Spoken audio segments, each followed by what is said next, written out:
Donc, chez les Grecs anciens, hein, je précise encore une fois que je n'ai jamais fait de grec, mais c'est des trucs comme ça que j'ai entendu ou lu, hein. Le mot peuple, enfin, du moins, ce qu'on peut appeler peuple, pouvait se dire de 3 manières. Il y avait ethnos, c'est-à-dire l'ethnie, le peuple caractérisé par l'ethnie de ses membres. Voilà. Donc, c'est la tribu en quelque sorte. Donc, il y avait l'aios. L'aios, c'est la populace. C'est des gens comme ça, un peu au hasard, avec tout ce que ça implique de bien comme de mal. Et puis il y avait démos, et c'est celui-là qui nous intéresse, hein, démos, pouvoir du peuple, c'est-à-dire le peuple en tant que corps constitué politique. Voilà. Le problème dans la période actuelle, c'est que le démos, tout est fait pour empêcher qu'il existe. Il y a d'abord toute une idéologie qui consiste à dire le peuple c'est vilain pas beau, c'est quand il s'exprime c'est toujours pour faire des horreurs. La preuve, autrefois il a voté Hitler, enfin pas le peuple français, mais oui sans doute, il me semble que la classe dirigeante et industrielle allemande avait une petite responsabilité dans cet avènement. Donc c'est un peu trop facile. Non, le peuple, oui, bien sûr qu'il peut dériver et faire des erreurs, mais comme tout le monde et comme les classes dirigeantes aussi, hein, bon. Mais cette idéologie qui consiste à le déprécier par principe, ou même pire, quand on a vu madame Thatcher autrefois expliquer: «La société, ça n'existe pas». Ça veut dire quoi? Ça veut dire qu'il n'y a que des individus. Ça, c'est le discours libéral le plus classique. Il y a des individus. Voilà. Les individus, ben, ça donne, c'était très à la mode à la fin du XIXe siècle, les Robinsonades.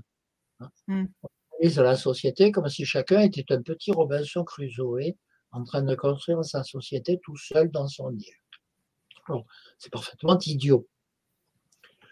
Et un certain nombre de penseurs en France, je pense à Léon Bourgeois, par exemple, qui a été prix Nobel de la paix et qui était un des grands dirigeants des radicaux vers la fin du 19e, qui avait dit cette phrase: l'individu isolé n'existe pas. Ça n'existe pas. Un individu il est toujours relié à d'autres. Cette idée du truc tout seul, alors on fait des théories économiques là-dessus, le consommateur isolé qui passe sa journée à maximiser sa courbe de satisfaction, il doit s'emmerder, hein, soit dit en passant. Hein, parce que... Ouais, alors, ce qu'il faudrait, c'est identifier notre corde, notre lien. Mais le lien, il est inévitablement dans la vie en société, et donc dans la définition de ce que sont les liens en société, le lien social, le lien juridique, le lien international aussi d'ailleurs. Bon, mais depuis quand n'avons-nous pas le droit de parler de ça? On nous explique qu'il y a des experts qui eux savent, hein. Moi j'ai quelques doutes parfois, mais admettons, et que donc on doit les écouter. Au mieux on a le droit de les écouter. C'est déjà bien gentil. Ça, c'est pas possible de fonctionner comme ça. C'est pas possible. Ah bah non. De toute façon, ce qui n'est pas possible, c'est quand un peuple dit non et qu'on lui dit: «Mais on n'en a rien à foutre de ce que tu dis, on passe quand même ce qu'on Il a envie de faut, passer». d'abord, il y a un travail, je dirais, d'éducation populaire. Enfin, est-ce que les gens ne sont pas capables de comprendre eux-mêmes que s'ils sont citoyens, ils ont droit à la parole? Bon. Enfin, s'il faut le redire, ben, il faut le redire. Peut-être que ce qui manque, c'est pas qu'ils ne sachent pas, ils le savent évidemment, c'est qu'ils ne sont pas convaincus que beaucoup d'autres le savent. Et que donc, justement, il faut recréer ce lien qui montre qu'ils sont beaucoup à penser pareil, à avoir envie que ça change, à avoir envie que ce soit autrement. Et quelque part, l'idée constituante, c'est ça, c'est la recréation question de ce lien. Bon, la constituante, c'est jamais que le peuple assemblé. Hein. Oui, bien sûr, bien sûr. Après, bon, le comment, bon, de toute façon, le Mais, comment, on n'a plus qu'à s'assembler pour le définir, hein, de toute façon. mais le comment, c'est tout le débat Bien sûr, après. bien Mais sûr, bien encore sûr. faut-il que l'idée existe déjà. Mmh, mmh. Bon. Mais on a l'impression quand même que, bon, il y a quand même beaucoup de gens qui sont battus d'avance, quoi. C'est ça qui est Parce dur, c'est que qu'on les a. Alors là, c'est là que l'idéologie libérale est très forte. On les a convaincus qu'ils étaient seuls. ouais, mmh. Voilà. Et ils pensent qu'ils sont battus d'avance. Mais alors c'est la solitude peuplée parce que je veux dire, on est quand même, en connexion, Attends, les énormément. Gilets jaunes, ils ne pensaient pas qu'ils étaient battus d'avance. Mmh. Le 29 mai, moi j'ai participé, au cas où vous auriez des doutes, j'ai voté non. Euh, mais Oh bah, j'ai participé à pas mal de réunions pour le non. mais même vous auriez voté oui que ça change enfin, de toute façon ça change rien. Je veux dire le non l'a emporté donc vous êtes, Ce qu'il y a d'extraordinaire, c'est la manière dont on fait passer un message qui est un message faux. Voilà. Reprenons l'exemple du 29 mai. Toute la presse, ou presque, était pour le oui. oui, bien sûr. Tous les grands leaders d'opinion, ceux qui paraît-il savent, étaient pour le oui, etc., etc., etc. Mmh. Et moi, j'ai participé à un débat, c'était à Limoges, je crois. Oui, il me semble, oui. Mmh Oui. mh. Et à un moment, j'ai été très applaudi et je me suis demandé pourquoi, parce que j'avais dit quelque chose qui était, dans mon esprit, plutôt une phrase de liaison, vous voyez, pas Ouais. Mmh. vraiment. J'avais dit, voilà, je pense que, parce qu'il faut bien voir qu'on nous avait donné une salle pourrie, Ouais. 500 places dans la périphérie, et ils pensaient qu'on serait 3 pelés, 4 tondus et un chien, quoi. Mmh. Et en fait, il y avait non seulement la salle était pleine, mais il y avait 300 personnes debout et 300 dehors parce il y avait plus de place. Il a fallu mettre des micros dehors. C'est déjà un signe. Mmh. Et donc, dans mon intervention, je leur ai dit, écoutez, je pense que, évidemment, la majorité de ceux qui sont là sont plutôt pour le non. Bon, c'est logique. Je pense, cela étant, qu'il y en a un certain nombre qui viennent s'informer et qui ne savent pas, obligatoirement, et qu'il peut même y avoir quelques partisans du oui qui veulent avoir les arguments du non, quoi. Et c'est à cela que je veux dire, vous avez parfaitement le droit de voter oui, heureusement d'ailleurs, bon, Mmh. mais il faut que vous sachiez que votre oui ne vaut rien si on n'a pas le droit de dire non. Ah bah oui. Mmh. Et c'est là que ça a applaudi, parce que j'ai compris que j'avais dit liberté. Mmh. Et ce qui est en cause, c'est la liberté. Quand vous dites les gens pensent qu'ils ne peuvent pas, c'est parce qu'ils ne sont pas libres. Mmh. La société actuelle n'est pas libre. Elle est complètement contrainte par des tas de machins vrais ou faux.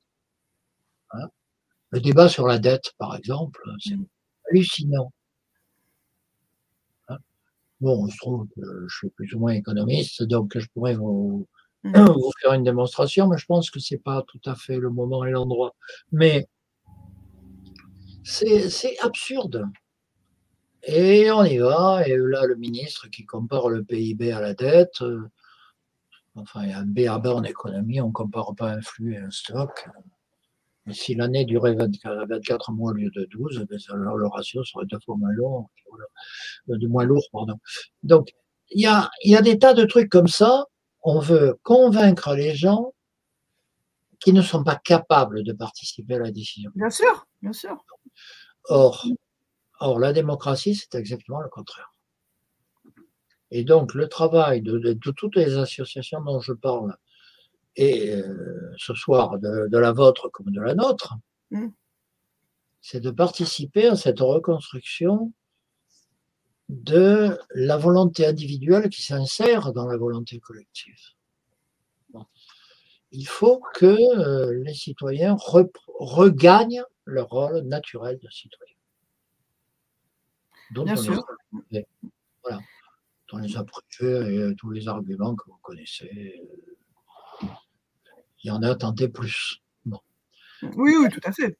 Un c'est vrai travail qu'on... idéologique en même temps qu'un travail politique. Hmm.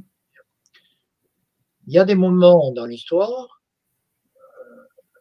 on en a connu pas mal, où le travail était, si je peux dire, strictement politique, ce qui ne veut rien dire, parce que c'est important le travail politique. Hein. Bon. On avait une règle du jeu assez claire, et on savait en gros qu'un chat était un chat. Là, on a cherché à nous faire croire qu'on ne comprend même pas de quoi on parle. Hmm. Et donc, il y a un besoin de recréer la confiance du citoyen en lui-même. Oui, bien sûr. Bien sûr. Bah, de toute façon, tout le travail est là. Hein. C'est effectivement que le citoyen ait confiance en lui. Ça ne veut pas dire qu'il n'y en a pas, quand Non, non, mais bien sûr, bien on sûr. parle, il y a plein de gens qui ont confiance en eux, qui voudraient en faire plus, et Bien heureusement, sûr. très bien, très bien.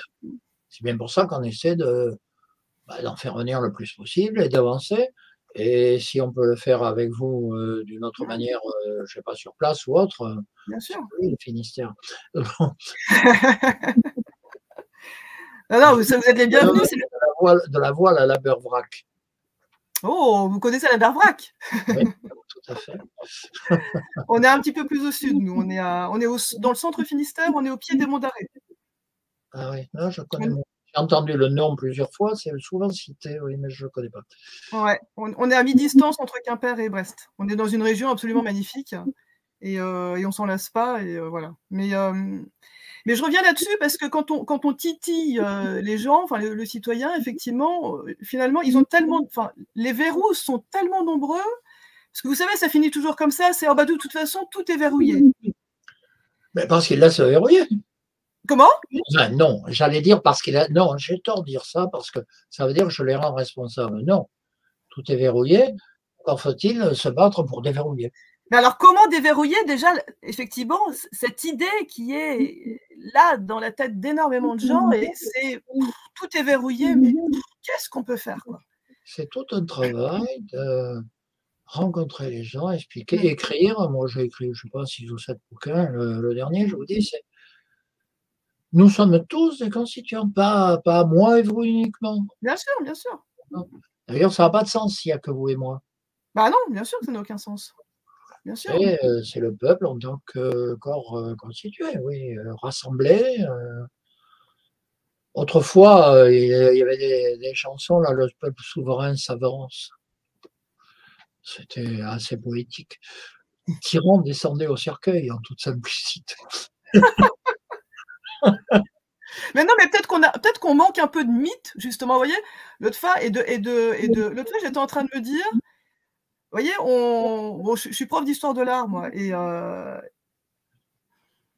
des étudiants m'ont montré en fait un exemple d'église où on a, d'ailleurs ici, je ne vais pas la citer, peu importe, hein, mais il y a des travaux qui ont été faits dans une église et comme clin d'œil en fait vis-à-vis des commanditaires actuels des travaux de restauration de cette église, on a 2 statues qui ont été mises, hein, donc au niveau de la charpente, hein, l'architecte en chef des monuments historiques qui est représenté et le maire du village. Le maire du village. Et bon, mais où est l'allégorie du peuple souverain? Mais ça, on est retombé, c'est pas la première fois dans l'histoire de France, hein, dans l'idée de pouvoir absolu, mais ça marche pas. Ça n'a Non. jamais marché. Ça n'a jamais marché. Par contre, ça crée pendant un temps plus ou moins long, plus ou moins court, une espèce d'aliénation. Bien sûr. Moi, je l'ai vécu en tant que député. Il y avait de la part du pouvoir central, de la présidence, quoi, l'idée que le député, c'était Thierry Larbin, quoi. Alors, suivant votre situation professionnelle, bah, vous le subissez plus ou moins bien et vous résistez plus ou moins bien. C'est ça, vous résistez plus ou moins bien. Voilà. Mais si vous êtes ce que je citais tout à l'heure, un professionnel de la politique qui ne vit que de ça, ben, vous résistez pas. Ben non. Oui, mais justement, c'est ça qui est intéressant. Ça, c'est intéressant. Bon, Voilà. moi, personnellement, j'aurais tendance à penser que le système électif est un vrai problème. Mais c'est mon avis. Non, C'est-à-dire que je j'aurais n'ai tendance à penser qu'à partir du moment où quelqu'un est élu, il y a d'abord, effectivement d'abord, possibilité que… premièrement, ce n'est pas ça, moi, c'est un de mes dadas, hein. Ouais. Un farouche adversaire du tirage au sort. J'ai écrit je ne sais combien de choses là-dessus. Le tirage au sort, vous aurez des représentants aussi, ils se feront manipuler par les experts qui dirigent Oui, les oui, non, commissions. non, mais oui, bien Bon, sûr, non, non, mais bon. Non, le problème, c'est d'abord, ce n'est pas élection, c'est le suffrage universel. Bon, le suffrage universel, c'est un référendum, par exemple, aussi. Mmh. Bon, Oui, oui, bien sûr, oui, oui. vous parliez de la loi. Ouais. Il y a des représentants. Bien. Ces représentants, moi, je ne suis pas obligatoirement un fanatique de ce qu'on appelle le mandat impératif, parce que si sur un sujet précis, il y a un mandat impératif de chacun, ce n'est pas la peine de réunir l'Assemblée, il suffit de comptabiliser les mandats impératifs et on a la réponse, hein. Bon. Mmh. Donc, l'idée qu'on trouvait chez Jean-Jacques Rousseau d'ailleurs, c'est, certes, ils ont un mandat impératif, il faut voir, mais dans le cadre du débat collectif, leur pensée peut évoluer. Ils peuvent se dire, tiens, ce à quoi je croyais hier, je n'avais pas pensé qu'il y avait tel problème, telle contrainte. Et donc, la question est qu'ils rapportent leur évolution de pensée à leur mandataire. S'ils ont changé d'idée, ils doivent expliquer pourquoi à ceux qui les ont mis là.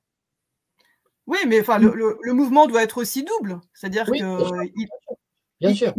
Et comme la loi, moi j'ai fait sur notre site une proposition qui est apparemment assez simple. Officiellement, la Constitution, c'est un bien public. Un bien public. Elle appartient au peuple. La preuve, c'est qu'en général, c'est plus ou moins fictif, mais en général, on l'a fait avaliser par référendum, à la fin du processus. Donc, ça veut bien dire que c'est un bien public. Donc, le propriétaire de la Constitution, c'est le peuple. bien sûr. Bon, alors, la souveraineté nationale, c'est le peuple, etc. Bien. Si on est sur cette idée, une loi est votée. Elle passe, a priori, au Conseil constitutionnel qui fait quoi? Il vérifie qu'elle est conforme à la Constitution. Or, qui mieux que le peuple peut vérifier qu'elle est conforme à la Constitution puisque c'est son bien? Donc moi, je proposais qu'on supprime le Conseil constitutionnel et qu'il y ait une possibilité de demande de référendum d'initiative citoyenne pour une loi sous réserve qu'il y ait nombre de signatures significatives. On ne va pas faire tous les 2 jours des lois parce que 3 personnes dans un coin en ont envie, hein. Mais s'il y a quelque chose de significatif, qu'on puisse avaliser ou rejeter la loi. À ce moment-là, ça résout votre question. La Ouais, loi, la loi est contrôlée par le peuple du fait même que c'est lui qui contrôle la Constitution. oui, oui, tout à fait. Mais en fait, il faudrait que le citoyen soit au point de départ et au point d'arrivée de la loi. En fait, il faudrait qu'il l'encadre. Il est au point de départ puisqu'il le lit. Oui, mais élire, enfin, dans mon esprit, élire, ça suffit pas, puisqu'on voit bien qu'on les élit dans des conditions… Si, d'abord, il faudrait parler de tout le problème de élire comment, qui, etc., etc. C'est pas avec le système actuel, Bah non. qui pendant 40 ans a eu 2 partis qui de toute façon se partageaient le pouvoir, on ne va pas appeler ça une élection. Non, non, bien sûr, bien sûr. Oui, c'est un syndic de faillite, quoi. Bon, voilà.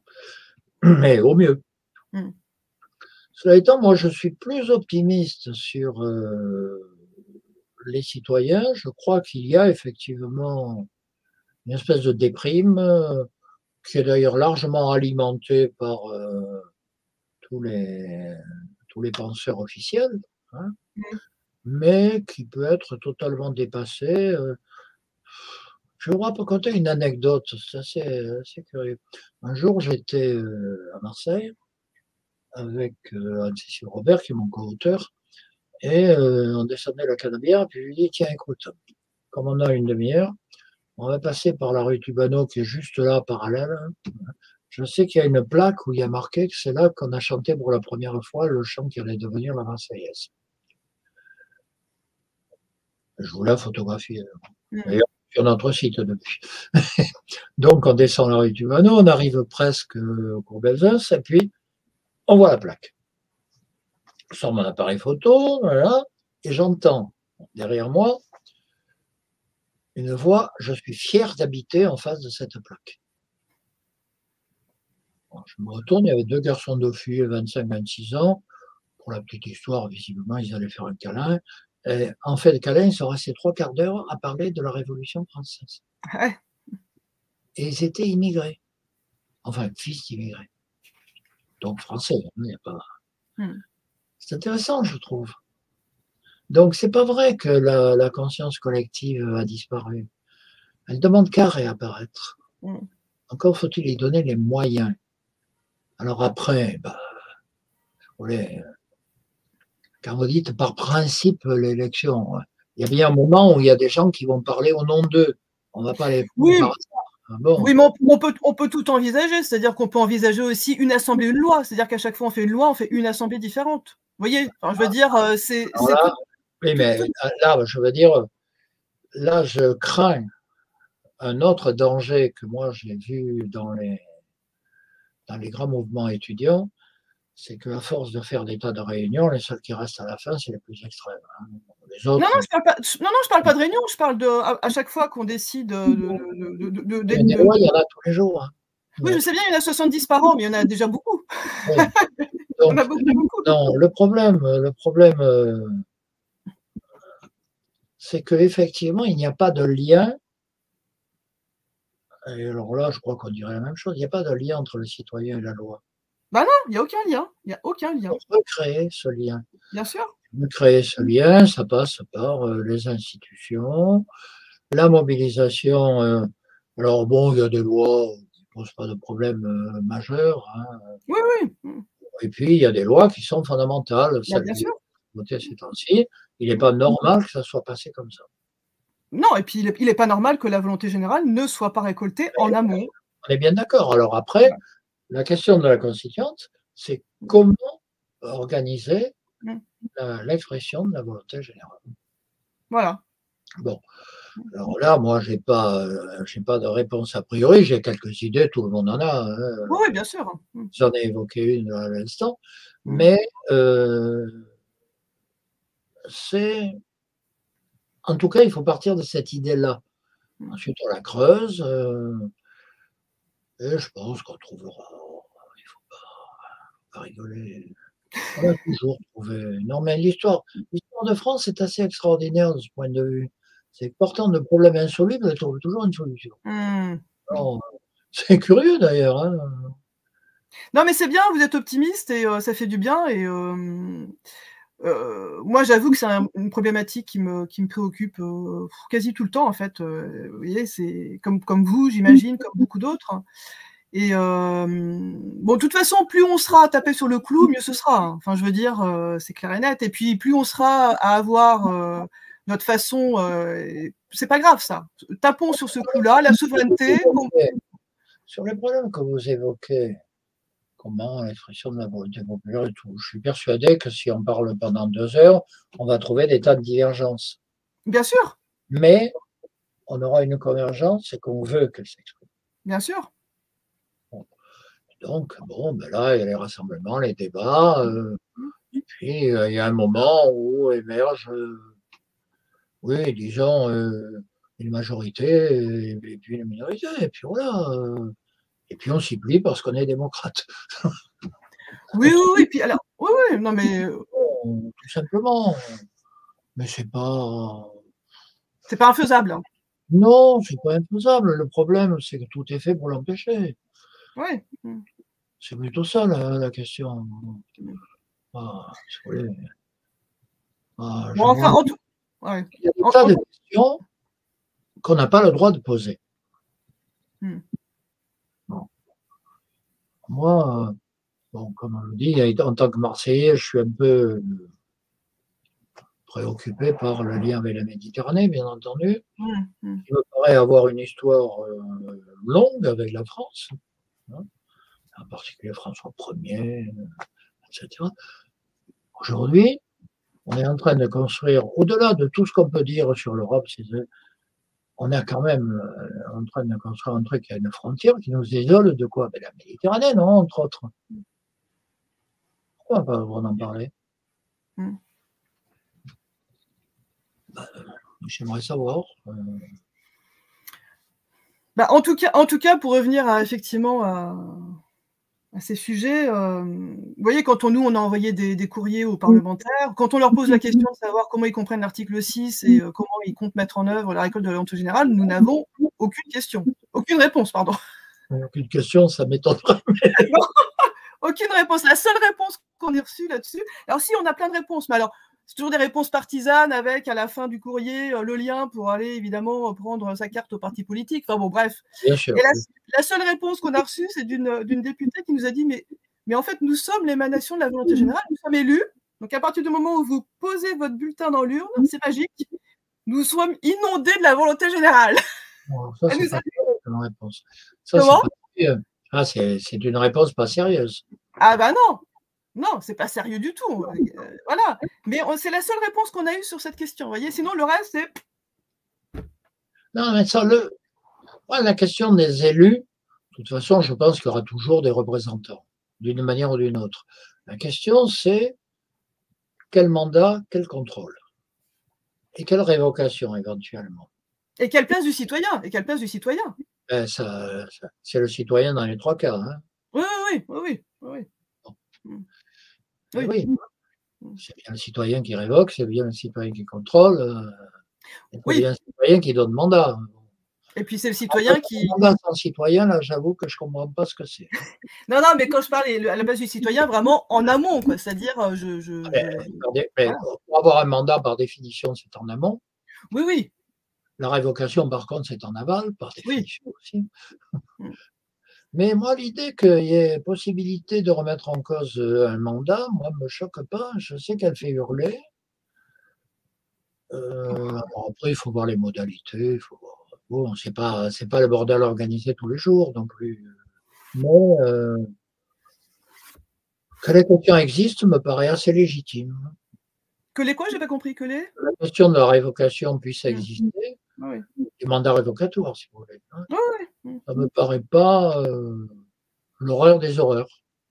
Mais quand vous dites que, quand vous parlez des représentants de la représentation, de toute façon, on peut tout à fait imaginer, encore une fois, là c'est pareil, c'est le comment, hein, mais on peut tout à fait imaginer, je vous parlais d'une assemblée, une loi, dans un système, peu importe qu'on peut imaginer, on peut tout à fait supposer que n'importe quel citoyen soit représentant à un moment de sa vie. Donc à ce moment-là, il n'y a même plus vraiment une notion de représentation. Quoi. Avec 60 millions, ça ne me paraît pas obligatoirement très simple, mais pourquoi pas. Bon, il faut enlever les enfants, on est un peu moins.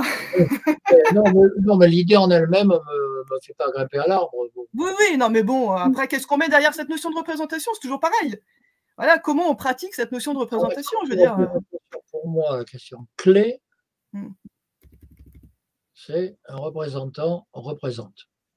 Oui, et comment? Un représentant qui ne représente pas, je ne sais pas ce que c'est. Bah oui. Mais pour l'instant, bon. Et donc, il y a la question du mandat. Pour moi, la question clé, elle est là. Or, cette question a disparu. Le seul mandat qu'il y a dans le cadre actuel, c'est d'être le membre et affilié à son parti politique. Ça, c'est un vrai problème. C'est celui-là sur lequel il faut réfléchir parce que à ce moment-là, je veux dire, la représentation n'est plus c'est plus l'expression de volonté générale. Ça annule de facto l'idée de représentation. Absolument. Oui, bien sûr. Les représentants ne sont pas représentants. Non. C'est ça le problème. Alors après, comment faire en sorte qu'il le soit ça, c'est toute une réflexion qu'on a commencée, mais elle est loin d'être achevée. Hein. Ah bah c'est sûr. Mais au moins, on est conscient des problèmes. Oui, tout à fait. Alors moi qui suis historienne, j'aime bien aller voir comment ça se passait avant. Et Là, j'ai étudié le cas, par exemple, des républiques italiennes à Sienne, par exemple. Ils étaient 9, parce qu'il y avait une république à Sienne, au Moyen-Âge, à la fin du Moyen-Âge, et jusqu'au XVIe siècle. Ils étaient 9 citoyens qui se relayaient tous les 2 mois. Vous imaginez, tous les 2 mois. Pour une république, la République de Sienne, qui faisait environ 50 000 habitants, on est au début du XIVe siècle, je vous parle de cette période-là, 9 citoyens tous les 2 mois. Donc, bon, c'est un exemple parmi tant d'autres, mais bon. On appelle les citoyens dans les cités italiennes de cette époque, c'est les membres d'une classe dirigeante un peu spécifique. D'ailleurs, je crois qu'il y a un truc comme ça dans Roméo et Juliette, quand ils veulent arrêter Roméo, on lui dit attention, les citoyens arrivent. C'est-à-dire les dirigeants. Donc d'une certaine façon, c'est des gens un peu interchangeables, quoi. Vous avez lu Ferrari? Ferrari. L'historien qui a travaillé sur les cités italiennes. Pas encore, ça m'intéresse d'avoir des... Non, je l'ai pas lu, lui. Ouais, j'irai voir. Alors, Ferrari lui-même, je ne l'ai pas lu. Par contre, mon professeur d'histoire, Robert Bonneau, à Marseille, était un spécialiste des tournants historiques. Et il a fait un bouquin qui s'appelle, ça vous pouvez le trouver, Y a-t-il des tournants historiques mondiaux? Il a fait dans une analyse de la pensée de Ferrari sur les cités italiennes. Ah, intéressant, d'accord. Oui, c'est pour ça que j'y pense. Bah c'est bien de donner des idées d'ouvrage, justement, parce qu'il faut aussi, en tant que citoyen, qu'on soit au fait de tout ça. C'est important. Parce que sinon, on a l'impression qu'entre Athènes et la Révolution française, il ne s'est rien passé. Mais c'est absolument faux. Enfin, je veux dire... Oui, en plus, la Révolution française se référait plutôt à Rome qu'à Athènes, mais bon. Mais bon, enfin voilà, le Moyen-Âge a été aussi une période tout à fait passionnante pour la République et pour le bien public. Enfin, bon. Alors, je vous propose, parce qu'il commence à se faire tard, peut-être de nous redire 2 mots quand même sur le 4 mai. Donc, c'est ouvert à toutes et à tous, j'imagine. Oui, bien sûr. Voilà, ça dure toute la journée. Les citoyens. Voilà. À tous les citoyens et toutes les citoyennes. Voilà, et donc c'est toute la journée. A priori, on l'a construit, mais ça n'empêche pas ce que vous dites. Mais on l'a construit autour des associations pour la démocratie. Oui. C'est comme ça que ça a été construit. Voilà. Donc, comment ça se passe? Ce sera des tables rondes? Comment ça se passe alors? Oh, non, parce que l'expérience des tables rondes, outre que c'est en général assez longué, je trouve que c'est un côté académique parfois un peu pesant. Donc, c'est plutôt une présentation initiale par des amis qui ont travaillé les 3 thèmes et un débat. Ok. Voilà. Ok. Je crois on verra, il nous semble que c'est plus démocratique. Il n'y a pas les gens qui ont la science infuse et qui l'imposent aux autres. C'est souvent ça, les tables rondes, quand même. Bon. C'est un peu à qui a la plus grande... oui, et puis qui est le plus expert, qui a le meilleur vocabulaire, qui a, enfin, etc. Donc, non, là, c'est assez ouvert. Alors après, il faut effectivement un bon animateur pour que ça ne parte pas dans tous les sens. Là, on a un ami qui sait a priori à l'expérience ce genre de choses. Et est-ce qu'il faut s'inscrire à l'avance alors? Oh non. Non. Non. D'accord. Non. Ok. Et alors, on retrouvera, parce que vous disiez tout à l'heure qu'il y aurait sans doute, enfin, qu'il y aurait Marseille en plus. Peut-être d'autres villes aussi. C'est sûr, j'ai eu confirmation cet après-midi. Okay. Je pense qu'il y aura quelque chose à Moissac. Ouais. Vous voyez, dans le Tarn-et-Garonne. Ah bah oui, je connais bien. Enfin, pour l'histoire de l'art, Moissac, c'est connu. Ouais, je savais pas. Il y a une belle abbatiale. Écoutez, je suis d'une inculture crasse. Oh bah non. Le Tarn-et-Garonne, pour moi, le seul endroit que je connais, à part Montauban à cause des tontons flingueurs, c'est Quélus. Ah bah je connais pas Quélus. Ah, le comte de Quélus, je connais le comte de Quélus, mais... Quélus, à cause du roman Le Bossu, les fossés de Quélus, là où il se fait assassiner. Et bon, j'y suis allé pour faire une réunion sur agriculture et démocratie un jour. C'est un gros village, disons. Voilà. D'accord. Et alors, est-ce que ce sera enregistré pour les gens, évidemment, qui ne pourront pas être là, mais qui voudraient voir un petit peu? Ça, c'est sûr. Sur Marseille, il m'a dit qu'il allait essayer. D'accord. Donc, Je suis sûr qu'il va le faire. Et ouais. j'aimerais bien que, comme notre amie qui organise ça, elle organise souvent des discussions radio enregistrées et tout, je pense qu'elle a tout prévu. Et vous Mais avez... ouais. Et vous arrivez à faire venir un peu de presse ou pas alors? Après, elle est au courant. Si elle veut venir, elle vient. Si elle veut pas venir, elle vient pas. Mais on n'en fait pas l'alpha et l'oméga parce que Oui, oui, oui, ouais, d'accord. c'est insupportable. Et... ça les intéresse pas, ça les intéresse pas. Bon, ouais. ils parleront de la coupe de foot et du dernier roman de Bernard-Henri Lévy. Et puis voilà. Bon, mais voilà, c'est comme ça. Et alors, et autre question, c'est la première fois que vous organisez comme ça des rencontres pour les Non, démocraties? non. Enfin, avec ces associations, c'est la deuxième, puisque on l'a fait déjà à l'Assemblée avec le groupe Elliott. Ah oui, c'est vrai. Ouais, bon, pourquoi le groupe Elliott? Parce qu'il avait fait preuve d'esprit démocratique dans la loi retraite et que ça méritait un coup de chapeau quand même. Bon, pas tous les jours qu'on voit ça. Hein. C'est sûr. Alors bon, ça c'est... Il y a eu des partis un peu tendus parce qu'il y a toujours des gens qui... Vous savez, un député voulait un peu se le faire, quoi. Mais bon, ouais. C'est pas obligatoirement la meilleure méthode. Mais bon, je crois que c'est un peu un point de passage obligé dans cette période où il y a une tension quand même.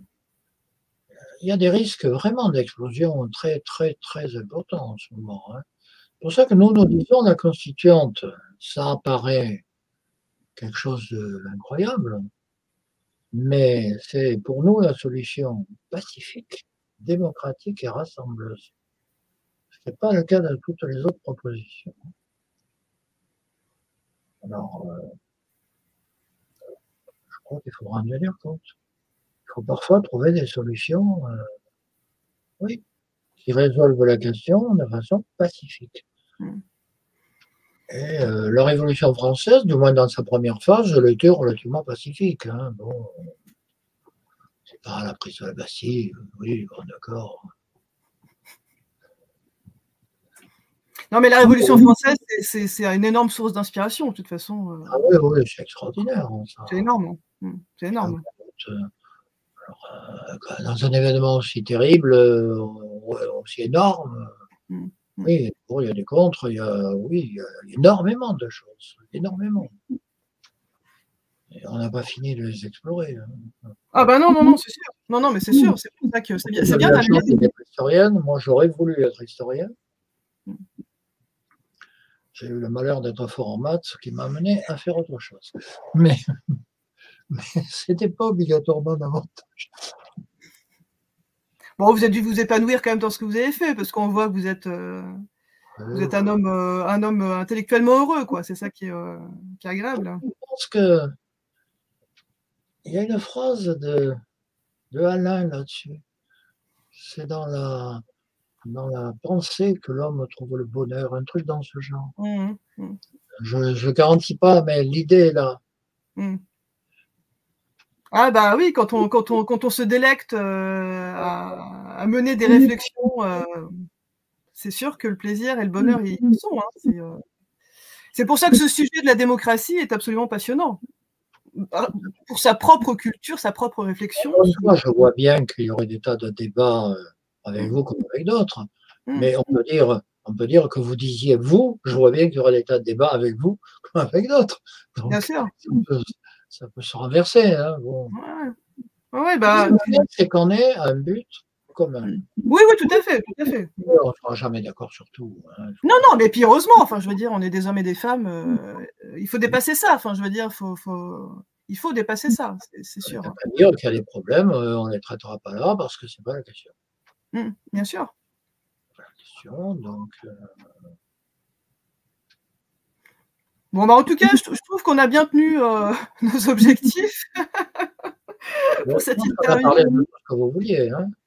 Je regarde mes questions, mais on a fait à peu près le tour. On n'a pas évidemment. Alors si, j'avais une question quand même. Bah, ça c'est intéressant aussi. Je voulais quand même vous demander, votre association elle a été créée en 2008, je crois. À l'occasion du traité de Lisbonne. Ouais. Donc, la question était la suivante. Au bout d'une quinzaine d'années d'existence, avez-vous changé justement votre façon de voir les choses sur le chemin qu'il faut emprunter pour arriver à notre objectif commun?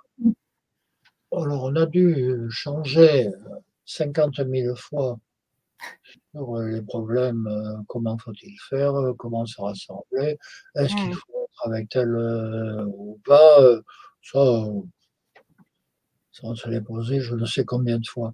En revanche, sur le fait qu'il y ait, une crise de Ouais. régime,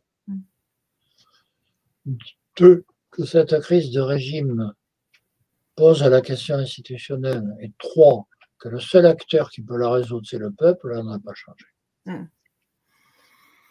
Ça, On est d'accord, ouais. ça, c'est le fondement constant. Après, sur tout le reste, oui, bien sûr, ça se discute. On ne peut compter que sur nous. Ah, ça, c'est certain. Sur le président de la République, c'est mal barré. Donc, bah, remontons-nous les manches et puis voilà, quoi. Avançons. Okay, je reste à votre disposition pour continuer la discussion. Et puis... Ah bah, avec plaisir. Mais de toute façon, ce que vous pourrez faire, c'est que vous pourrez revenir peut-être même après justement ces rencontres, parce que ça peut être intéressant aussi de faire un bilan. Ça peut vraiment être bien, ouais. Et puis, les voilà. points de vue, les contradictions, les oppositions, oui, bien sûr. De toute façon, il se passera quelque chose. C'est inévitable. La seule question que moi je me pose, et celle-là, je ne sais pas la résoudre. Je pense que personne d'ailleurs ne peut la résoudre. C'est est-ce que l'événement créateur viendra de l'extérieur ou de l'intérieur? Je ne sais rien. Je sais pas, aucune idée. Ça n'a pas les mêmes conséquences. Hein. Ouais, la question, c'est effectivement, ouais, vous parlez d'événements créateurs, c'est joli comme terme. Hein. Où est-ce qu'on va trouver la brèche pour que le peuple s'engouffre dans cette citadelle qui paraît imprenable, quoi. Ça peut être les événements internationaux. Il y en a quand même beaucoup en ce moment. Inévitablement, ils rejaillissent partout. Donc chez nous, bien sûr. Enfin, pas bien d'ailleurs. Mais ça peut être endogène. Ça. Bon, bah en tout cas, on reste... Cette question, la seule chose que je dis, c'est que ça vienne de l'extérieur, de l'intérieur ou de je ne sais quoi, il faut continuer à se préparer à poser la question de la souveraineté du peuple. Bah oui. Est-ce que déjà ce peuple a envie? Est-ce qu'il a le désir de démocratie? Est-ce qu'il a suffisamment tiraillé pour que ça puisse venir de lui? Probablement oui. Et entre autres parce que je pense que comme c'est la classe dirigeante qui a envie de poser cette question, je pense qu'il faut lui répondre oui. C'est une bonne réponse. Ben oui. Elle émane pas du ciel, cette question. Bah alors si on en a envie, on n'a plus qu'à. Hein. Vous savez, ça me rappelle une discussion que j'avais avec mes grands-parents sur est-ce que les Français étaient pour la résistance, étaient pour Pétain. Mais non, ils étaient pour. D'abord, on n'en sait rien. Hein. Parce que moi, je connais des tas de gens qui n'ont pas été résistants au sens propre, mais qui sauvaient des Juifs, qui participaient à des réflexions, oui, il y avait différentes manières de ne pas être d'accord. Mais quand on les comptabilise comment? Il n'y a pas de statistiques en la matière. J'en sais rien. C'est simplement que c'est une idée qu'on cherche à m'imposer, donc par définition, c'est comme Alain, vous savez, penser, c'est dire non. C'est intéressante cette idée-là. Bon, bah, on va s'arrêter là. En tout cas, bah, c'était un plaisir de discuter avec vous. Et puis, hein, on remettra ça. Et on se retrouve après le 4 mai. Et puis, bah, j'étais ravie de commencer cette petite série d'interviews, voilà, autrement mais comment, avec vous, André Bellon. Et très bonne rencontre. On pensera à vous samedi 4 Et le mai. plaisir est réciproque. Et j'espère qu'on continuera cet échange. Eh ben, moi aussi, avec grand plaisir. Bon, bah, je termine l'enregistrement. On se retrouve en coulisses. Okay. Et puis, vous me faites passer l'enregistrement. Bien sûr. Si Bien ça vous sûr. on le mettra sur le site. Ah bah, avec grand plaisir. Bien sûr, bien On sûr. mettra le lien. Et puis... Le lien, et puis, de toute façon, c'est diffusé sur notre page Facebook et sur notre chaîne YouTube. Voilà, tout simplement. Bon, bah, sur la chaîne, je peux le récupérer. Ah oui, avec le lien de... Non, mais je vous donnerai ça, il n'y a pas de souci. Hein. Non, mais même, j'ai un logiciel qui reprend les vidéos YouTube. D'accord. Bon, bah, je vous salue, à bientôt. À bientôt. Au revoir.